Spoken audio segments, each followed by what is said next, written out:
नमस्कार, मैं खुशी और आप देख रहे हैं हिंद सागर।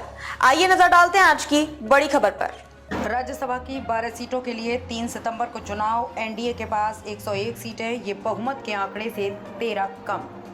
राज्यसभा की 12 खाली सीटों के लिए 3 सितंबर को चुनाव होगा। चुनाव आयोग ने बुधवार को इसका ऐलान किया है। इन 12 सीटों में 2-2 सीटें असम, बिहार, महाराष्ट्र की हैं, जबकि एक सीट हरियाणा, मध्य प्रदेश, राजस्थान, त्रिपुरा, तेलंगाना और उड़ीसा की है। चुनाव के नतीजे 3 सितंबर शाम 5 बजे सामने आएंगे। राज्यसभा में सांसदों की कुल संख्या 245 है। फिलहाल राज्यसभा में 225 सांसद हैं, जबकि 20 सीटें खाली हैं। लिहाजा बहुमत का आंकड़ा 114 है। खाली सीट में जम्मू कश्मीर से 4 और नामित सदस्यों की 4 सीटें हैं। इन सीट्स को छोड़कर बाकी 12 सीट पर चुनाव होगा। राज्यसभा में भाजपा के पास 86 सीटें और सहयोगी दलों को मिलाकर यानी एनडीए के पास 101 सीटें हैं। एनडीए की बहुमत के आंकड़े से 13 सीटें कम हैं। वहीं आईएनडीआईए गुट के पास 87 सीटें हैं। इंडिया ब्लॉक और एनडीए के इतर पार्टियों के पास 28 सीटें हैं। राज्यसभा में भाजपा की सीटें 4 साल बाद 90 से कम।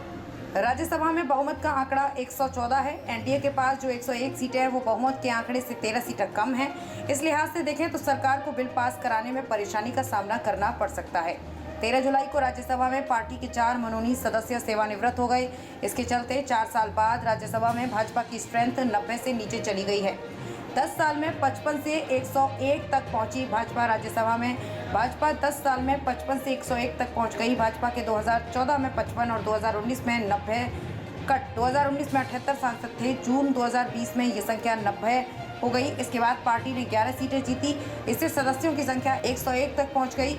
1990 के बाद ऐसा पहली बार हुआ जब किसी पार्टी ने 100 का आंकड़ा पार किया था। खबरों में अब तक के लिए बस इतना ही। फिर होगी आपसे मुलाकात ऐसी एक और बड़ी खबर के साथ। तब तक के लिए नमस्कार और देखते रहिए हिंद सागर। ऐसे ही लेटेस्ट अपडेट्स के लिए हमारे चैनल को सब्सक्राइब करें और तुरंत नोटिफिकेशन पाने के लिए बेल आइकन प्रेस करना ना भूलें।